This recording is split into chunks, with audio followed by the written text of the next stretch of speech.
Hello and welcome back to my channel. It's Tina.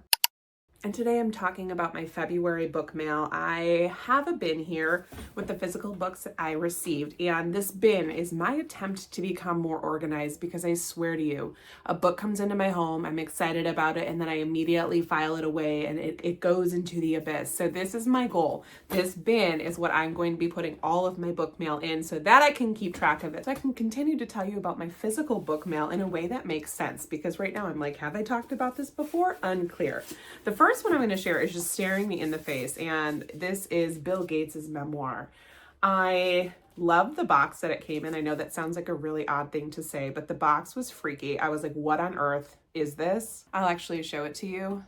Very cool packaging. You know, it's Bill Gates. This is Bill Gates's origin story. I have to be honest, I'm kind of off billionaires right now, but it is cute. But if you have a nonfiction lover in your life, they might be interested in this one. Okay, wow, I take back what I said. This is actually pretty cool.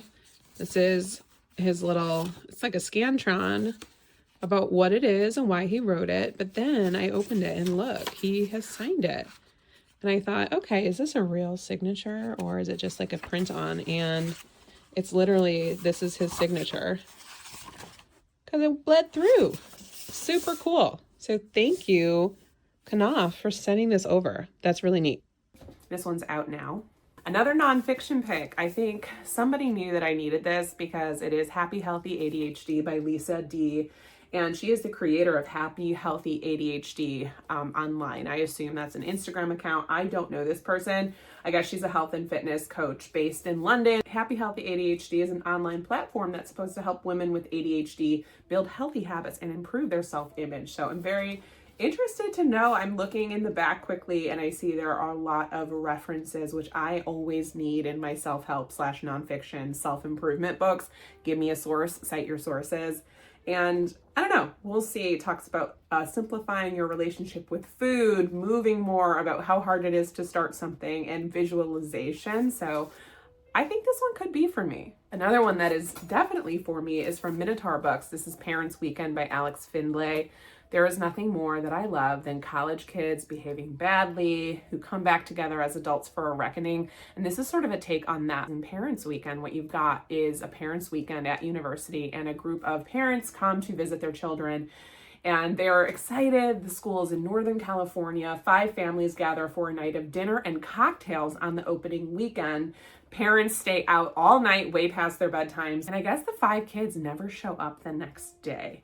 It's just hitting me now that I am probably the age of the parents in this novel, not the college kids, which, you know, is a transition that I need to make in my brain. I am not the college kid, believe it or not, but I think this one sounds really good. Alex Findlay is a great psychological thriller author, so I'm very pumped to read this. This one comes out in May. This one from Berkeley, thank you so much to Berkeley, has got to be one of my favorite covers that I've seen so far this year. I mean, honestly, let me give it a moment. It is Matchmaking for Psychopaths by Tasha Coriel. She is the author of Love Letters to a Serial Killer, which I enjoyed last year. If you like books about unhinged women that are just making decisions that will have you scratching your head, I think that one's a really good one. This one, I actually have no clue what it's about. Let me put this down. This is about a woman who is working as a matchmaker for a very specific clientele, psychopaths. And of course, what do you know? She finds herself in danger. I love the setup for this. The main character, who is now working as a matchmaker, apparently lost her man or her fiance because he happened to be in love with her best friend, and that's what kicked her into working as a matchmaker for psychopaths. And then her fiance goes missing. I don't know. I think this is going to be a good time, and I have to know what this is about. This one comes out in July. Another summer release that I'm so excited about is What Kind of Paradise by Janelle Brown. This one comes out on June 10th, and I love Janelle Brown. This book is about a teenage girl who breaks free from her father's isolated world to discover that her whole life is a lie. And she does psychological suspense really, really well. It's sort of literary fiction meets thriller, but like smart, with smart characters. And it's set in an isolated cabin in Montana in the mid-1990s. And then it sounds like the woman pushes against those boundaries and sets off on her own. Very excited. And thank you to the author for sending. Another nonfiction, Chelsea Handler's latest, I'll Have What She's Having. Chelsea Handler is fabulous. I just love her. I love how outspoken she is. I love how she speaks up for civil rights and basic human decency. And I'm interested to read this. Love the cover of this one as well. She's got a ton of books. I have read some of them, enjoyed them. It looks like this is just short stories, sort of this is a series of essays, and I guarantee this one will make you laugh. Unworld is very interesting. I don't know if I can describe it very well. This is speculative fiction. This one comes out on June 17th. Thanks to Knopf for sending this to me. And it asks questions on the back. What happens to the soul when it is splintered by grief? Where does love reside except in memory? And how do you escape from your own mind? I will let the author tell you what this is about. One is a teenage girl and the other is an emancipated upload, which is a digital entity composed of the sense memories of its human tether, struggling separately and together to make sense out of a boy's death. But if you asked him on a deeper level what his novel is about, it's about grief, love, unquenchable longing, unanswerable questions, and loneliness. Now there's another paragraph. Here's what it's really about. It's about taking up too much space in the world, or maybe worrying that you're not taking up enough space. All right.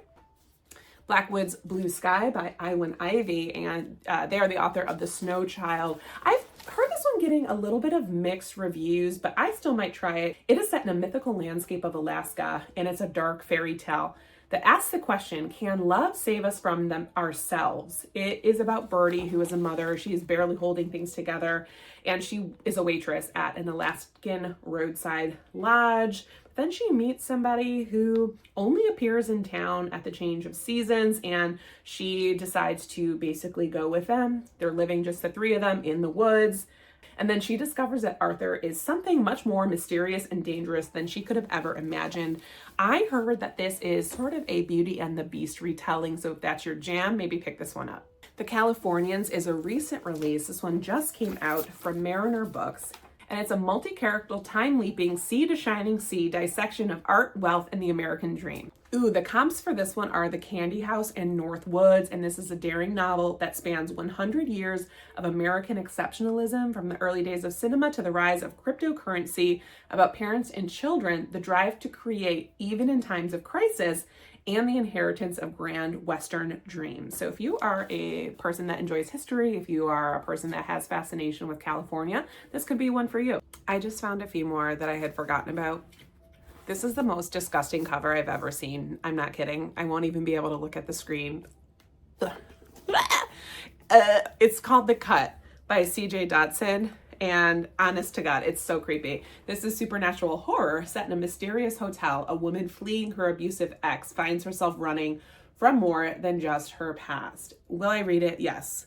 Maybe I'll get the Kindle version so I don't have to look at this cover. It's so absolutely disgusting, but I love something to make me feel. So thank you to St. Martin's for sending this one over. I cannot. I can't even look at it. This one is a much more beautiful cover. It's called The Girls Who Grew Big by Layla Motley. And this is from the author of Night Crawling. And this is a novel about a group of fierce teenage mothers in the Florida Panhandle. The girls are in their teens or in high school, and they are all pregnant, and they sort of have been banished from their family homes, and the town thinks the girls have lost their way, but really they're finding it. They're looking for love, they're making and breaking friendships, navigating the miracle of motherhood, and they're doing this all together. I feel like this is going to be a really tender, heartfelt novel that's just very, very true to form. Pick this up if you like motherhood books. Lastly, one that I'm so excited for is Our Last Resort by Clemence Michelon. I keep trying to pull this off and it's stuck to it. This one comes out on July 8th. And this is, you know what? Let's break it open together because I can't tell you what it's about. It hurts my heart. Okay. It says, 15 years ago, Frida and her brother escaped a cult. Now her brother is the prime suspect in a murder investigation, and this isn't the first time. Frida has always believed in her brother's innocence, but the evidence against him is mounting. How well do we ever really know those who we love? I love moral and ethical questions like this. I loved her book, The Quiet Tenant. I just know this one's going to be a banger. This one is from Knopf again, and this comes out on July 8th, 2025. Honestly, that's it for today. Just wanted to give a quick video this week. I will also be sharing my February reading wrap up here in a bit. And February was a pretty good reading month, all things considered. I did not read as many books as I did in January, but I don't think I probably will for the rest of the year. February reading had its highs, had its lows, but overall, I think I have some hits with it. Very much looking forward to March. If you have looked at the March new release catalog at all, it's incredible. There are so many good books coming out in March. But anyway, thank you so much for being here. I will see you in my next video, and don't forget to like and subscribe if you've not already. Bye.